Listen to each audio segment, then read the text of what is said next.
Yo, good day everyone. Welcome to another video dito sa Man Cannot Ride. Kagagaling lang namin sa Casile Hills Resort. Mainit pa yung makina ni Lucy.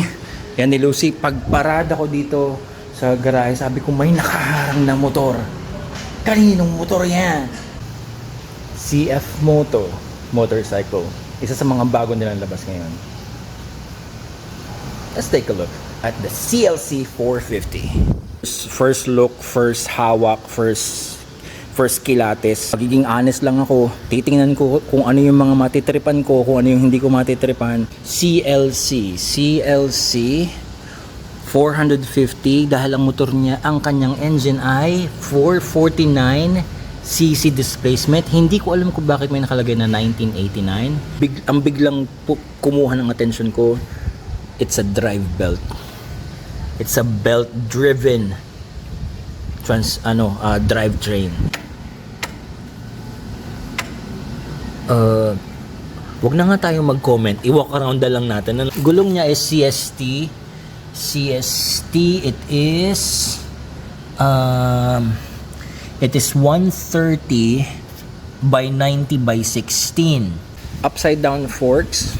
I believe this is 38mm. We have J1 brakes. Dalawa yung pistons niya. And single single disc. Have ABS ring, so ito ay naka-ABS. Teka muna. Ano ba to? Steel braided brake lines ba to? A minimalist headlight assembly here. Ganda yung kanyang, ganda ng kanyang clamp. Ba't kaya 1989? Ano kaya to? Is this that? It's LED. This is the ignition. Oh, okay. This is the ignition key. Dito sa gilid yung susi. Tapos meron siya dito yung lock niya, steering lock. So this is the coolant reservoir. That's accessible, very accessible. Yun nga lang, masyado siyang kadikit ng oxygen sensor. Ito yung sensor, crank position sensor. Katabi yung filter. Ano kaya itong katabi ng filter na to? I think the filter, pwede dito yung Vic C110 filter, pwede dito. A single catalytic, going to a collector. Yung collector niya, ito, kita nyo to, primary pipes, header pipes niya. Yung primary header pipes, yung collector niya mismo, is mismo yung shell na ng catalytic converter. I have a beefy, twin muffler, siguro may timplaan tunog nito. The shock is right there inside the middle. Nasa ng adjusters nito. Ang adjuster niya ang adjuster niya nandito sa loob. So medyo nakikita ko na yung challenge sa pag-a-adjust nito ng kanyang preload. Siya tagong-tago tulad nung sa 800NK. Wala akong nakikitang rebound adjuster. This is the single piston. Oh, that really looks good, Steve.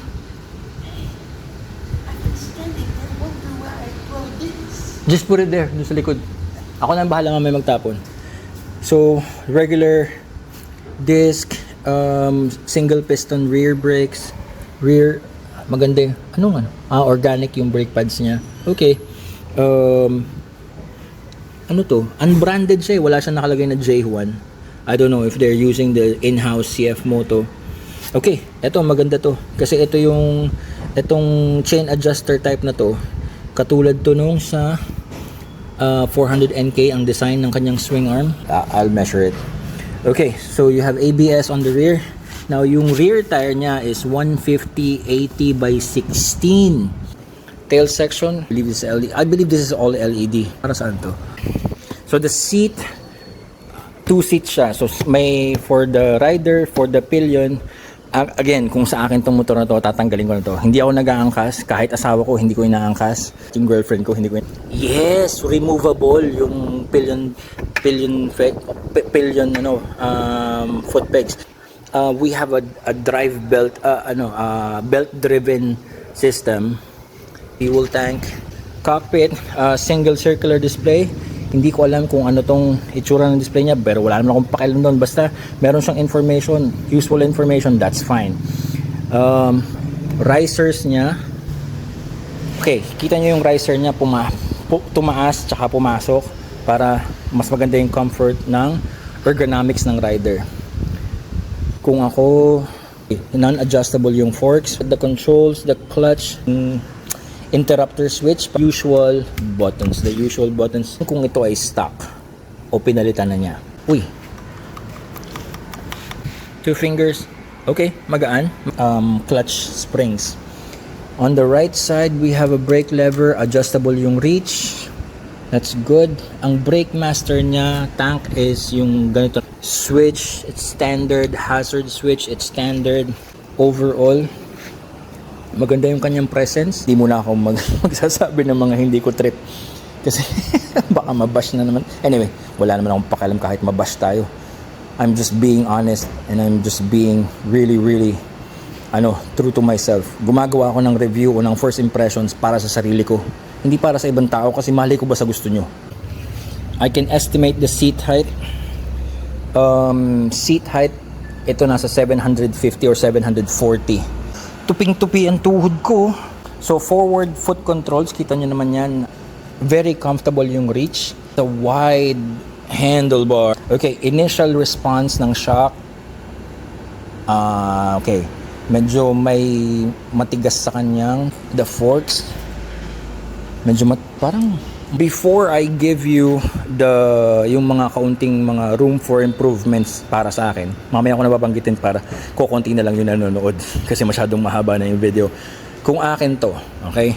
Kung akin tong motor na to, ang iniisip ko dito, kung akin to at hindi ako mag-aangkas, the first thing I'm gonna do is change the riser to a low riser. Low rise handle, low rise yung riser sobrang baba. Tapos magi straight bar ako. Straight bar or flat bar na hindi ganyan kalapad. Hindi ganyan kalapad. Iiklihan ko lang ng konti. So, it's an aggressive position para pwede akong lean forward. Straight bar para hindi ganyan kakomplikado yung itsura niya, as in straight bar lang. Siguro mga 620 mm or 600 mm. Mga ganung width lang ng bar. Tapos sobrang nandito na siya. Yan, nandito siya. So, magfo-forward yung aking hand placement ng mga 6 inches. Ganun ko siya kagustong ka-forward. 6 inches, tas ibababa ko ng konti by mga 3 inches. So, it's a low rider, low position, aggressive position cruiser. Sa foot pegs, wala siyang adjustability. Hindi mo pwedeng baguhin ang position ng foot peg. So, yan na talaga yan.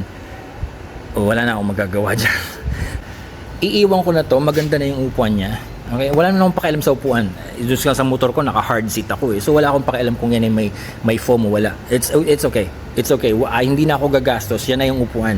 Pero, kailangan kong hanapan ng paraan para tanggalin to.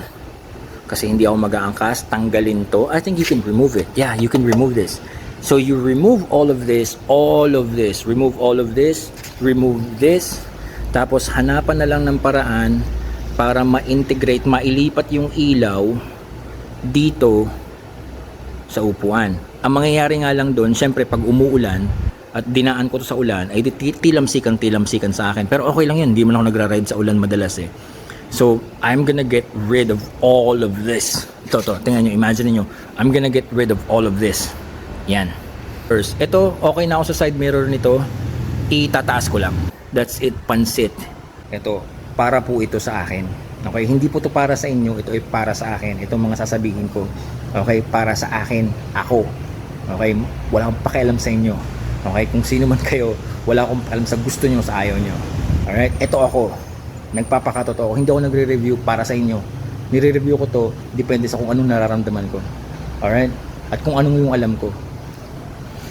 Ay nako, kailangan pa talagang ipaliwanag yung ganung mga bagay. Kung alam ko sa mga drive belts ng ibang mga motor na naka-drive belt or naka-belt drive, mahirap siyang palitan dahil magbabaklas ka ng maraming components kasi may mga nakaharang. Ito, parang yung sa bisikleta lang na belt driven din. Oo, tama, luluwagan mo lang to, tatanggalin, huhugutin mo siya palabas, if I can imagine it, tatanggalin mo lang to, Huhugutin mo lang siya palabas. Oo, tama. Mas madaling palitan to. So overall, magpapakatotoo lang ako. Overall, hindi ko talaga trip ang cruisers. Hindi ko trip yung kanyang riding position. Hindi ko trip yung forward foot controls. Hindi yun yung style ko. Sabihin natin hindi ako marunong. Okay, yun na yun. Para matuwa yung mga bashers. Hindi ako marunong sumakay sa cruiser. Iba yung pakiramdam ko sa control and stability. Iba yung pakiramdam ko sa body position. So, hindi ako pang cruiser. Okay? So, ano ako? Bobo ako, tanga, pangit, hindi mukhang tao, mukhang ebak. Yan. Ako na. Sige, ako naman babas sa sarili ko. Ngayong birthday ko. Today is my birthday. I'm 46 years old. I'm not a cruiser type rider. At kung tatanungin ako kung bibili ako ng cruiser motorcycle, no, I will not buy a cruiser motorcycle. Kung merong magbibigay, abay, why not? Pagdating kasi sa cruiser, hindi ako masyadong critical sa performance. Kasi this is a cruiser motorcycle. This is what you use for cruising around. This is what you use for strolling around. Hindi to pang rat-ratan, hindi to pang cornering. No, ito yung tipong pang stroll lang, mag-iingay ka lang sa labas. Pag nagpalit ka ng pipe, mamamasyal ka lang, tatambay ka lang, hahayaan mo lang na makita ng ibang tao yung kung gaano kaganda yung itsura ng motor mo, and that's it. This is not meant for performance riding. Siguro yun isa rin yung dahilan kung bakit hindi ko rin siya gusto, kasi what if medyo ganahan ako na rumatrat or mag-cornering, medyo hindi I'm not saying that it's not capable of that, but I'm saying it's not meant for that. Right now, I'm seeing maganda yung kanyang ground clearance. So sa tingin ko, maiko-corner ko to ng malalim. To think na yung kanyang exhaust ay medyo mataas, I think we can corner this bike a little bit deeper. Lalong-lalo na kung papalitan mo tong exhaust ng isang single pipe, or kung ako to, kung ako lang naman to ha. Kung ako to, I will retain the catalytic converter. Ito yung connector pipe niya. I will just put a down pipe here. Isang down pipe lang. Ganun lang. I will just remove the whole thing, down pipe dito. That's it. Ano lang yun? 6 inches down pipe. 6 inches down pipe, or maybe, yeah, that's it. 6 inches down pipe. That's it. Yun yung exhaust modification. No need to tune kasi nandiyan pa rin yung catalytic converter. Kung ako ha. So with that, mukhang maganda yung kanyang ground clearance. So sa tingin ko may potential to for cornering. Yun nga lang syempre, di ba? Yung kanyang rake, yung kanyang trail. Although hindi siya ganun kalalim. But then again, lahat ito madadagdagan yung knowledge ko dito kung mararide ko yung motor. Kaya sana sa kapitbahay ko to, para baka pwedeng mahiram. Kumbaga sa usapang parang babagong kolehiyala pa lang to. Tipo mga freshman pa to. Masarap ang bulahin. Anyway, I'll see you on the next video sa mga kanal.